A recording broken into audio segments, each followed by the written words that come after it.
All right. Hi, I'm David. All right. Oh, hi, I'm John. And we're the Debt-Free Guys, and this is Queer Money, the only show talking about LGBT personal finance. We think that there should be a voice in the personal finance space for the LGBT community, and that's why we're here. On this episode, we're talking about money moves to make when you don't procreate. We've got two gay people and two straight people, none of which have children, and we're talking about how you can prepare for the latter years of your lives. This show is brought to you by HIV Smart. HIV Smart is dispelling the myths of HIV.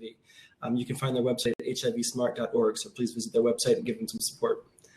And the next part's here. Sorry. Yeah, and as usual on Blab, the discussion is an open discussion. If you'd like to add comments, please do so on the right.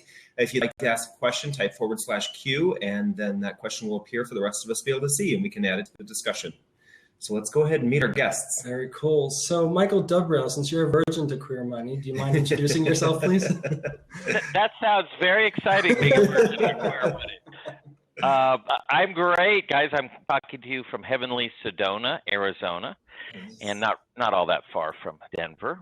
And just delighted to be here with you guys. We had a great time meeting and getting you two on camera at FinCon 2015 in Charlotte. We really enjoyed that. Did they get the videos? Have they seen the videos? They have, and we'll talk about that certainly on our next show. I'm Justin Simon. I am the social media director and digital marketing consultant for Money Tips, and I work with Michael, who is a co-founder of MoneyTips.com and a partner in Estalea. So Michael and I now go back a few years, and we're happy to be able to both be here on the show with you guys and answering straight versions of queer questions. Well, we're excited to have the two awesome people from Money Tips on the show. So thank you for joining us. Yeah. And one of the things we always say about Queer Money is that we talk about the nuances of personal finance from the LGBT perspective. We know that there are many times when there is an overlap or as a Venn diagram would show, there's areas where our lives intersect as the world community. And so the personal finance space can be adapted and beneficial to both sides. Absolutely. Well, so Justin and I are kinky, if that helps. That's a whole other show. And as we've heard, Justin is at times an honorary lesbian. Yes. and happily so. I won't touch that one. The financial consequences of being kinky. It's a whole different show. It's not cheap. Leather's expensive. So we'll go ahead and get started. The first question that we sent out to everyone, and Michael, I'll just throw this your way since you're the first new to the show. What should couples take into consideration when determining whether or not they want to have children, to start off with? I'm actually a good person to ask that question to. I am 62 and married 10 years. I've been with my wife since I was 50. So we got engaged at 50, married at 52. She's the one and only woman I've ever been married to. So I thought long and hard in prior relationships with women about children. And I was in a number of long-term live-in relationships prior to being with my wife, Lisa. And I always made I always thought that it would be something that if I wanted to do it and I was with the right partner, I would know it. And I never felt that way. And perhaps it's just selfishness. Perhaps it's the lateness with which I met my wife. She's 11 years younger than I am. But in any case, it is something that I thought about. I was never eager to have kids. And I have thoroughly enjoyed a life without them. As much as I love children, I was an elementary school teacher in my early 20s and just loved kids. Yeah. But I feel this is a terrible thing to say now, but I feel about kids the way I feel about dogs. I love other people's. So you don't like dogs either. So the specific question again, how to think ahead of time about the impact of kids on one's financial planning? What's the question exactly? I'm sorry. Yeah. What's anything, finance or not, what should couples take into consideration before planning on having kids? Well, I think it's going to be a two-edged sword. Obviously, even those of us who don't have children have plenty of friends who have kids, and we see the adjustments they make, the sacrifices they make in their lifestyle to look after their children. So I think it's a two-edged sword. On the one hand, you know you're going to have a lot more disposable income if you don't have children. And excuse me, I've just had a software update show up and block your face. There, your two hands are to block your face. So on the one hand, you'll have a heck of a lot more disposable income if you elect not to have children, and that. But the other side of that sword would be that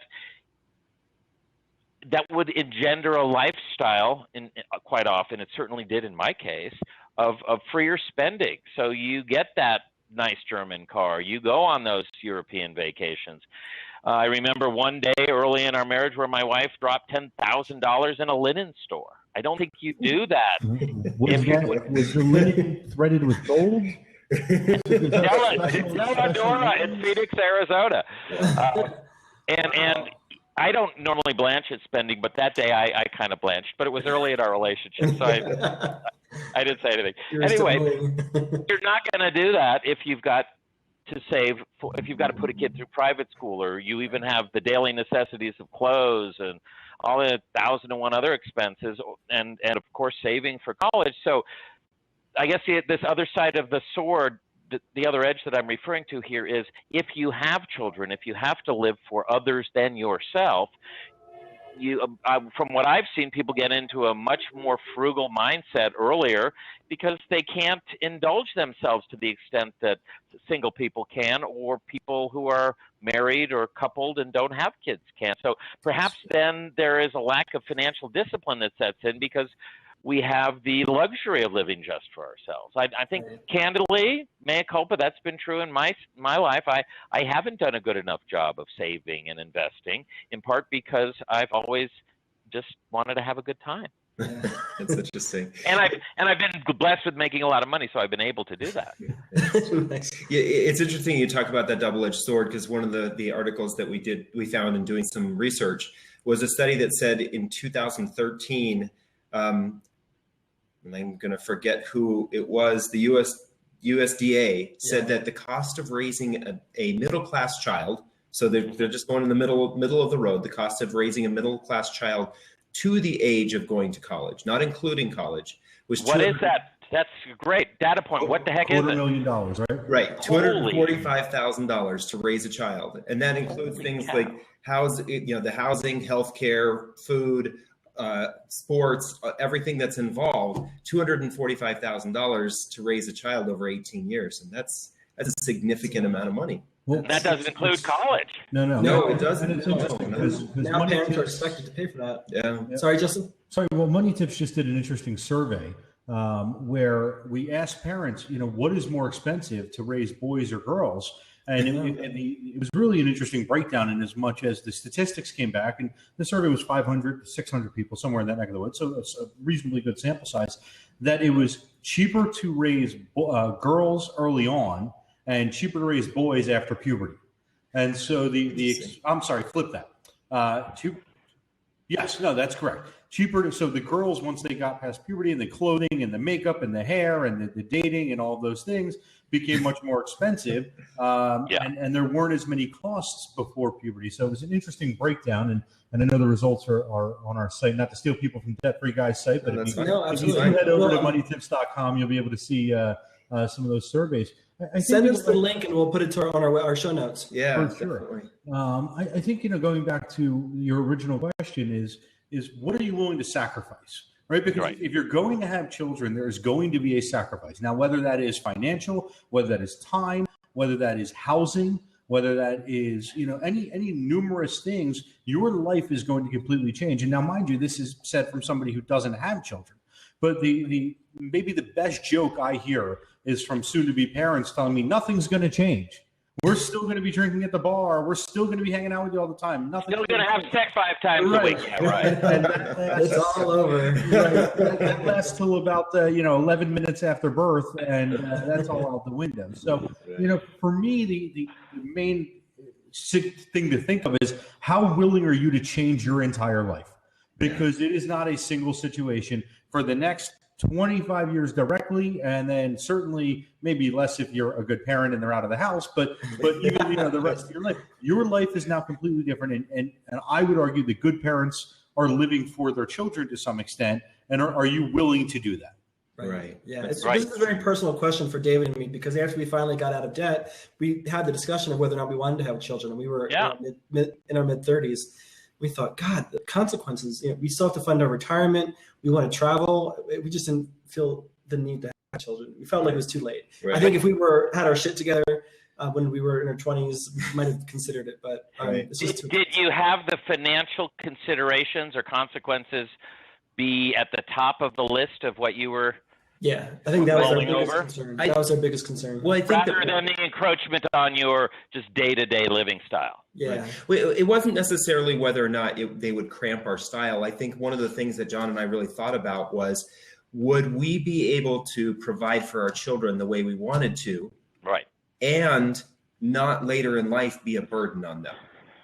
Because we didn't have the ability to save. We took care of them, and then they need to take care of us because we weren't able to save money because we were having children. So I think there was a little bit of a question going back and forth with us there, is and when we started having that discussion right about the time when we became debt free. And so our question was, well, we haven't saved a whole lot for retirement. We do not own a home, and we'd have to buy a home. So there were a number of big financial decisions that needed to be made in order for us to have children.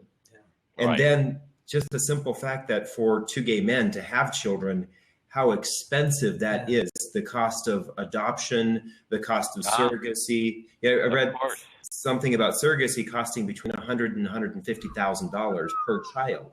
Yeah. Oh my God. Yeah. And that's not even a guarantee that you're going to end up with a kid. Yeah. But you'll be guaranteed to pay for it. Right. Well, that's a hell of an added burden. Right. Yeah, it is. Well, it's interesting that they're having a child to take care of you in your older years, because you hear a lot of parents actually say that. And it always, I don't want to say appalls me, but shocks me certainly that you're going to, in essence, change your entire life for 18, 19, 20 infinity years so you can have a caregiver. Right. Yeah. Well, and how do you know the relationship is going to be good? Right. What if your kid doesn't like Take it? care of them. Right. Get a robot. This is why I married a younger wife. I think it's It is not why. It's not why. That's another show. It's a little bit much. Don't let him mind you. Michael's giving me a lot of good ideas for shows, though. So to expand on that, go ahead. One of our closest couple friends here in Sedona, in fact, they were sad they just moved to Banff, Canada, is a gay married couple whose lifestyle reminds Lisa and me so much of our own that I would go out on a limb here and say that whether one is gay or straight is probably less of a factor in this kind of calculus than just lifestyle. We travel together, and we have such similar values and tastes, and dispositionally our relationships are so similar. We have the luxury of playing together and being kind to one another, and we're not always out of breath, looking after the family. So I don't know if the gay straight thing is anywhere near as big a choice as the foundational lifestyle decision of, does one want to have that kind of responsibility? Right. Yeah. That's definitely a consideration. Right. To expand on David's quote from earlier from USDA, that same study run in 1960 said that the cost of raising a child to the age of 18 was $25,000. So what year was that? What year? 1960. So in today's dollars, it's $199,000. Right. So what's interesting is the cost difference in adjusted for inflation. That $25,000 is roughly $200,000, but today it's $245,000. So there's an additional 25% added on there just because of the lifestyle that parents have for their children. What is, and one of the things the study said was healthcare costs have gone up dramatically during that time period. Indeed. Yeah. Well, and I think what also went up is every sustainable product has jumped well beyond inflation, and because of simply technology, the price of technology that wasn't available in 1960 that now everybody needs. I mean, if you had walked into a normal, sorry to call it normal, but family home, single family home, and said, by the way, in 40 years, everybody in your family was going to be carrying an $800 mini computer in their pocket, and that would be their third or fourth device of this type. I would have been very shocked. But, you have kids who are holding on a daily basis $2,500 worth of electronics, and it's normal. And those are for the kids that can't afford the good stuff. Right. Yeah, I do often wonder if my parents would pay for that stuff today if we were children. I don't feel like my dad would pay for that, but then every dad nowadays is paying for that. So maybe I'm giving him too much credit. That's interesting. I don't know. So we'll go to the next question. I'll throw this to your way, Justin. Why should couples, I guess you kind of maybe already talked about a lot of this, but why should couples definitely not have children? Any considerations to why? Anything unique we haven't discussed already? Well, they might turn out like Justin. That would be the top of it. I mean, that's exhibit one, not to have them. I think that, and we're kind of in this situation to get personal, is I think they shouldn't have them for other people. My girlfriend and I have been together a long time, and there is some inherent guilt. I had great parents. I still have great parents, still alive. Wonderful, wonderful parents. I had a great childhood. I was very, very fortunate. We weren't wealthy by any stretch, but we were very comfortable. Never worried if I was going to, have a place to sleep or if there was going to be food on the table. Even during the down and bad times, it was never a concern. And so there is an inherent guilt that I am not giving my parents grandchildren.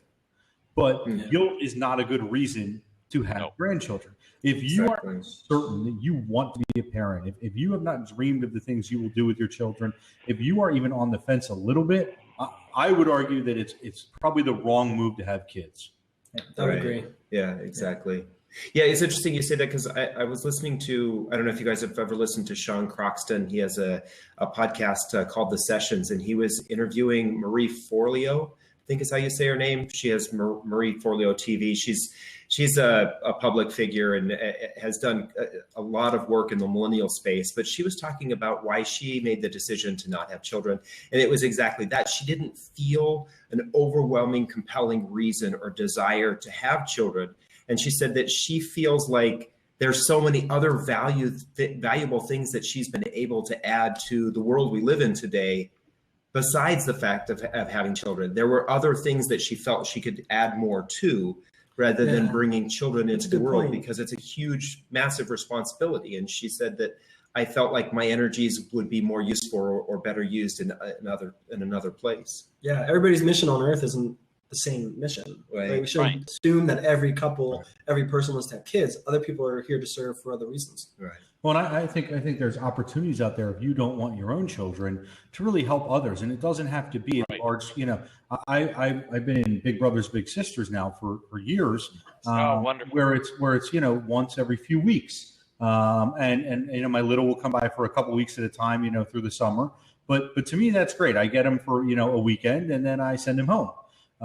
Which is lovely because that means I get the rest of the week to myself. And it turns out you're not allowed to send your own kids home.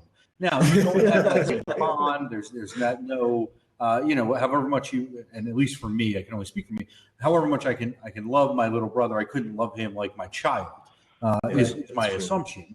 But for me, that filled that particular void. I'm sure not for my parents. Yeah. That's true. Well, I like the point that I forget if it was John or David who just mentioned the individual. Yeah.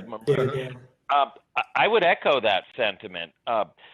We all need to live for something larger than ourselves. There's no question about that, spiritually, creatively. But if the path we go down frees us from having to look after the most basic needs of other human beings every day. Think about Maslow's hierarchy of needs. Yeah. What do we need to do first? Breathe, and then drink water, and then eat, and then have shelter, and so on. So to get to the kind of configuration in one's life where one can really create and gift to others, looking around, most of the people who I've encountered who've been able to contribute more to the broader world around them rather than the micro world of their own home have been people who've had fewer children or no children. So that's no knock on the wonderful folks who decide to have families and do a great job with that. But there are many ways to give to civilization. Yeah, that's true. Well, I would argue everything that the four of us are doing in our own day-to-day business, a lot of that requires traveling and doing all sorts of things. We're contributing to the world that way, which we might not be able to do as extensively if we had children at home. Right. Absolutely. Well, our whole culture has transformed in the last 50, 60 years. If we even look at this election, and that the particularly on the Republican side, the supporters of Trump, these are people who, it seems to me, feel unconsciously that they've lost the culture war, that the whole world has transformed, and somehow they're getting muscled out by all of this cultural change, all of this transformation. And part of this transformation, part of this era of human liberation, going back to the 50s and 60s, the civil rights movement, and then gender liberation and LGBT liberation, it's all part of this multi-hundred-year process of human emancipation that's been going on since the end of slavery. So this conversation we're having is really part of that broader cultural discussion about the transformation of civilization, how we view our own lives, how much liberty we feel justified in having. So it's a very different world today than the world that we were born into. Yes. Exactly. Yeah, I would definitely agree that most Trump supporters are probably a little scared of the direction that the culture is going, and they're just trying to hold on. You kind of have to have some empathy for that, because things are changing fast. I mean, even for us, we're surprised that same-sex marriage is legalized. It happened so quick, and someone still hasn't done the deed. Well, let me ask you, first of all, how long have you guys been together? 12 years. Yeah. Oh, that's exact same length of time my wife and I have been together. Yeah. So if I may ask, what were your expectations about your financial sharing, your financial life together before you came together, and then after you had been together for a few years, or even today? How has the reality matched up with the expectations? So I don't think we thought about it all that much when we first got together. We were really just clubbing and partying and having a good time. And then all of a sudden we were living together. And it probably wasn't until a year or so into it that we realized, okay, this is probably going to be long-term. I don't think we thought that it was going to be forever. But it was about a year and a half after being together that we realized we were both financial messes. And I think that's kind of when we started on that trajectory of fixing things. I was just slightly different than John, though. I had come from a relationship, my prior relationship of 5 years. I had been with someone who made significantly more money than I did. And his family, he came from a family that had significantly more money than my family did. And one of the things that I was looking for in a partner at the time was somebody that I felt more in line with financially, that my goals would be his goals. And so that was kind of one of the things that I sought out. I don't think I knew enough about John financially, because I think that it would have scared me. But I think that that's one of the things we talked about this on a previous show about the financial responsibilities of marriage, and how so few people actually ask those questions or start talking about that before marriage. It's one of our previous guests, he made the comment that people will spend $50,000 or $60,000 on a wedding, but they won't ask each other whether or not they can afford it, or how much debt that they have, or they'll credit score. They spend all this time and energy and money on the event, and don't realize whether or not it's actually going to be beneficial to them, or it's going to be a detriment to their relationship. Right. Well, the whole idea of talking about money, communication is really the central sort of challenge and opportunity in all relationships. If we can learn to communicate with trust and really surrender to one another openly, and talk about what we're afraid of or what we want, then life starts getting better. And money maybe is one of the last things that people actually bring that kind of candor to. Yeah, people are very scared to talk about it. We both have affirmed that the fact that we are doing this together, the fact that we climbed out of debt together and that we have the same financial goals, has made achieving our financial goals so much easier. If one of us was on a different trajectory, I don't know that we could still be together. That's probably why a lot of couples have trouble in their marriages, because they're not in the same goal financially. Right. Think of how many things every day are dependent upon money. And if one's a saver and one's a spender, or even one's a saver and one's absolutely a crazy penny pincher. If you approach your daily spending differently over the course of time, that's just going to start being one of those nag and grading issues, gay, straight, or otherwise. Right. Exactly. Yeah. Every now and then, David will text me, "What's this charge at the cafe in your building?" What's a $900 latte doing right here? Right. Yeah. I needed coffee. Well, my wife is a CPA, or I should say a recovering CPA, maybe would be the correct phrase. She's on a doctoral path in the Chinese healing art of medical Qigong. But she has always, from day one, come in and run our finances, thank God, all the administration. She found an ex-girlfriend who, as she called it, was still on the payroll. This was a woman who still had a ATM card of mine and was still making, $60, $100 withdrawals a week that I didn't even know about. Shows you what a terrible administrator that I am. But it's helpful. I guess the reason I'm bringing this up is in our life, one of the things that helps is there's a clear demarcation in terms of who's running what. And obviously any large financial decisions we make jointly, but I really appreciate the fact that someone with her competency is looking after the day-to-day. We'll edit all that out before. All right. And Michael says that he can see and hear us. Thanks for coming back. So let's proceed to the next question. We've talked a lot of things about how it's great to be childless. It is. I think that's the summary of this part of the conversation. Yeah, nobody here seems to regret not having children yet. What are the financial risks of not having kids, if any? What are we all going to suffer from down the road? Well, certainly more taxes. That's the biggest break is, the amount of money you're going to get back every year from from having kids and the deductions.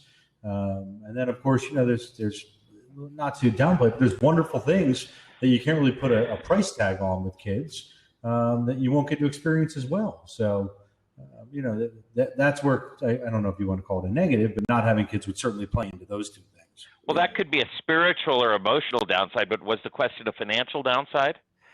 We could go with either. Go with either. Yeah. I think they're all. All I've got is taxes. Like the rest of it's you. I think there is one possible financial downside. I alluded to it earlier, but I'll make the point more clearly now. I think that when we're all creatures of habit, and when we get to live just for ourselves, we develop maybe less cautious, careful, prudent financial habits. So I think that one real downside, and it's shown up in my life, because as I alluded to earlier, because I haven't been living for anyone else. Now I live for my wife partially, which is great. But I think you become a big spender potentially. I think you're not careful enough with your money, to put it simply. Yeah. Well, Dave and I often say we know we're in the same tax bracket as most of our friends. We know approximately how much they make, some more, some less. And our friends that have children, we look at each other and we're like, $2,000 for 6 weeks of soccer camp for 2 kids, and then they go on vacation as much as we do. It seems very baffling, but they're probably more prudent with their money than we are. Yeah. Well, they probably spend a lot less on restaurants for starters. That's true. Or wine. Yeah, we spend a fair amount of money on wine. Yeah, we're spending $2,000 a month on wine. That's and it's interesting because I think about the statistics that talk about the amount the average individual who is nearing retirement has saved, and it's roughly $25,000. So I think about people who have had children and they are getting close to retirement. You often have to wonder that $245,000 was their retirement fund that they put into their children. Yeah, there you go. Right. So one of the concerns that we had was, we alluded to earlier, with not having children, who's going to take care of us, when we're older? And being a gay couple, it's a little bit more restrictive because there aren't, there's still 28 states where they don't have to accept you into, a nursing home if they don't want to. So there's some considerations there that if we had children, we might have a better chance of having somebody take care of us when we're older. But right now we're just going to invest in robots. Yeah, think how many people end up being hated by their children or hating their children. There's no way of predicting that. I'm very close to my mom. She's 92, and we really haven't had to take care of her yet. I don't know. It's so hard to predict any of that, and I can't imagine that's why anyone would elect to have children. Yeah, that's true. I think that it is a financial consideration, though, because one of the things that John and I have thought about, and one of the statistics that we did find, is that the average full care facility, nursing home facility, runs around $80,000 a year, and that's an average. We're not talking about gold-plated Trump style. We're talking about just middle of the road, and $80,000 a year. The amount of money that you would have to have saved for retirement to stay in a nursing home like that, even for just a couple of years, how quickly that, you think 3 years and that's $250,000. Do you have $250,000 saved? So John and I oftentimes think about that, since we don't have children, we're going to have to fund all of that care and security. We won't have I don't want to call children a safety net, but I think that there are a lot of children who do, take on that. I mean, I think of my own parents. If I had to, even though I'm estranged from my family, if I had to, I would be there for them. And I think a lot of children are that way. But we can't even presume that anyone would be there for us. So we have to financially fund that kind of life. Yeah. No, my sisters and I all contribute money every month to my mom. Yeah. Nice. So to not have that is an important financial consideration. You're right. Yeah. Well, then, so you have that problem though. If you spend $245,000 to have kids, and then you don't talk to them, and you've got your money saved up, you're kind of in a worse situation. At least maybe we have an opportunity to succeed. Go out with dignity. They write country songs about people like that. Well, and don't forget that's $250K per kid. Right. Yeah. Right. That's not just overall. If you've got a whole little brood running around, you're at $1 million before you blink, and just think about the insanity of that. Well, and if you'd made 4 or 5% a year compound on that money, it's a hell of a lot more than 245. Right, that's true. Yeah, we're talking only about the benefits of not having children. Right, yeah, we don't want to make it appear as if we are discouraging individuals to have children, especially because it is such a new thing for our community. To think about adoption. I don't want to say it's brand new, but I think more so with individuals now being able to get married, that's kind of seems like the logical next step in many people's minds is, okay, we're married. Do we want to have children? That's the next question. Yeah. And so that's kind of one of the reasons why we brought this subject in is do you want to have children? What should you do if you decide not to? Right. Well, and candidly, being the show. Sorry, Michael. Go ahead, Justin. No, go ahead. No, you go. I was just going to say, being the show that we're on with the queer money and the whole situation here, there was a fascinating discussion on 60 Minutes last week of a trans man talking about, are we going to have kids as the next generation? And for those who aren't, familiar, I'm talking female to male, born, with female genitalia and female body parts who live their lives as men and are men, but have the ability to reproduce still. Depending on the estrogen and testosterone and whatever other drugs and medications they are on for their lifestyle now. But there were some trans men who said, we're not willing to give that aspect up of our lives, and we may maintain that. And of course, that will send the religious right into a whole situation of its own. Right. But that is certainly going to be something that the LGBT and certainly the T part of that community is going to find themselves facing in the next few years as there is more marriage, more acceptance. But at the end of the day, certain biology does not change. Right, that's true. So there's that trans man who was on Oprah once who got pregnant, right? Right, has had 2 children now. Yeah. Wow. Well, David and John, and I don't know if you have a data point to refer to here, but maybe it's just anecdotal. What percentage do you think or know of, let's say, gay married or gay committed couples today over the age of 30 or 35 are having kids or want to have kids? How many gay parent families might there be in this country, percentage-wise, in 10 years?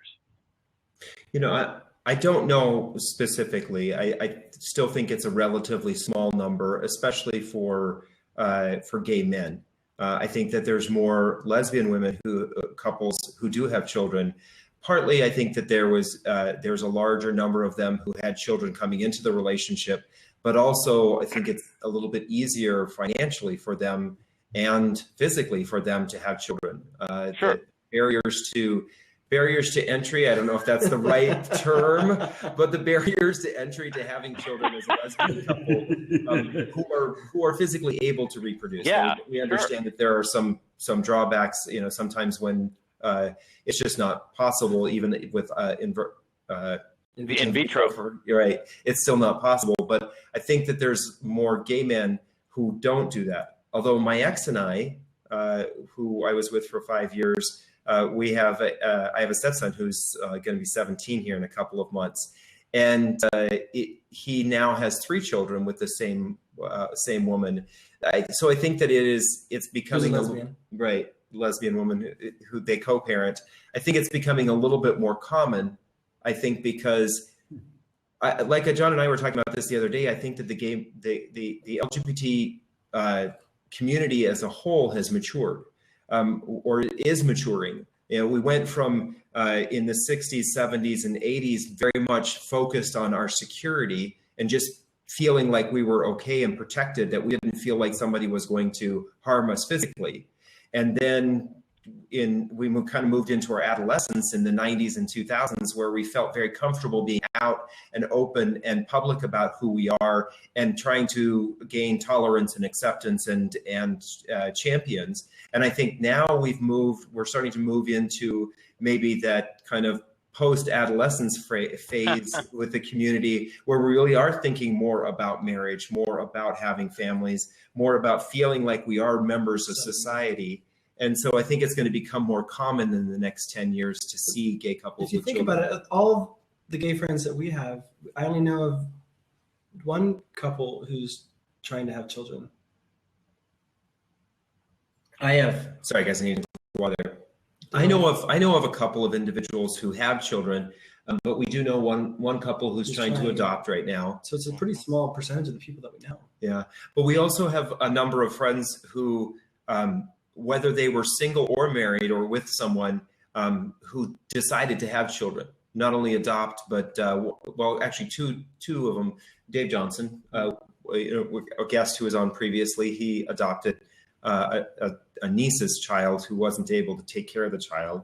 I think it is becoming a little bit more common. Yeah, but not that common just yet. Yeah. It's growing. Yeah. Does that answer your question? It's going to be very interesting to see, if there is a difference when the statistics come out of lesbian couples having children versus, gay and, male homosexual couples having children. Again, we jokingly, mentioned at the start of the program, I'm particularly, connected to the lesbian community. And I'm actually surprised at how many of the couples that I know not only don't have children, but have no desire to have children, which I always find fascinating. Huh. That's pretty similar to what we're experiencing. Yeah. All right. So last question. I'll throw this to Michael your way. What financial planning options are there available to us, those of us who aren't having children? Are there extra considerations that we should take into account when planning for retirement, our wills, estates, and trusts and stuff like that? Wow, that's a really good question. Obviously, if you don't have to leave money if you're unlikely to leave money to your kids because you have none, it would give, from an estate planning standpoint, that would give you interesting challenges. I think most people would classically imagine, one of my Siamese cats may be joining the blab here. I thought I saw something. Do you mind if Nikki, come here, honey.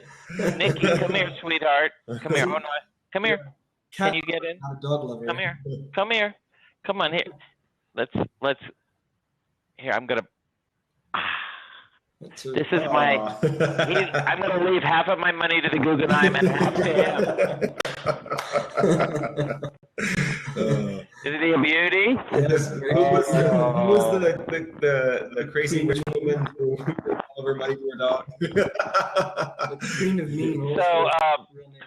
So obviously, from a trust standpoint, a bequeathing standpoint, I think one could be more creative. I don't know that it would really change one's financial planning ahead of time. I mean, those options still remain the same. I think that increasingly people are losing faith in the legacy financial planning resources, the stockbroker, the mutual fund, and thinking of alternative ways to fund maybe a side hustle initially, but that it becomes an income generating business longer term.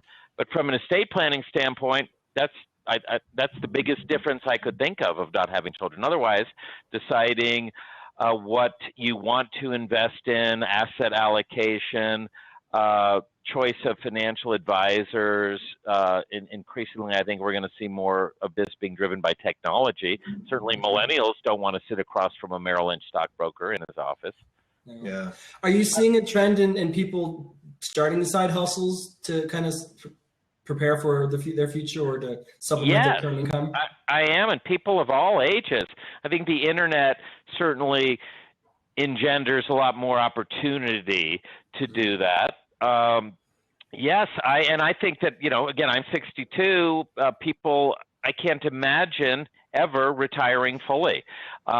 It's not just about money. It's about the kind of life that one wants to lead. Yeah. So, and that's a definite change too, because when my grandparents retired, it was, I'm retiring and I'm doing nothing. Right. And they die, men especially. Yeah. My dad retired, but he's still working a few accounts. And we keep talking about, we love what we're doing for Debt Free Guys. We don't know what it'll look like in 10 or 15, 20 years, but we would love to continue to do something like this. Yeah. So I think it's definitely a change. Well, and you got two things going. One, 65 is now 50. The reality is, 65, you're spry, you're athletic, people are moving around. You got 30 more years, give or take.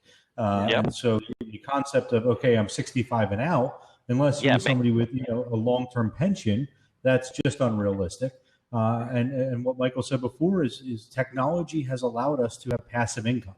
There are thousands of potential ways to get $500 extra a month, $1,000 extra a month. Not enough to totally change your position at work, not enough to allow you to keep your job, but certainly enough to pad your retirement a little bit, or at least take for that vacation without having to budget that out of your main source of income.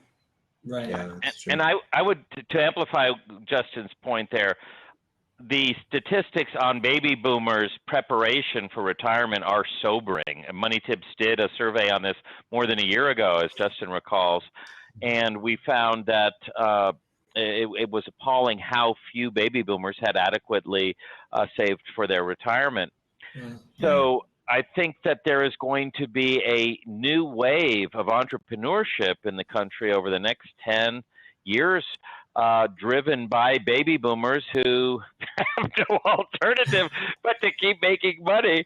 And the older baby boomers who never got onto the technology bandwagon may find that harder to do. But the younger baby boomers like myself, I was born in 53, who are computer savvy and are more technologically comfortable, I think we're going to see a whole new wave of small business creation augmented by the web, but not necessarily exclusive to the web, as baby boomers who just don't have enough money to retire and are still healthy, to Justin's point.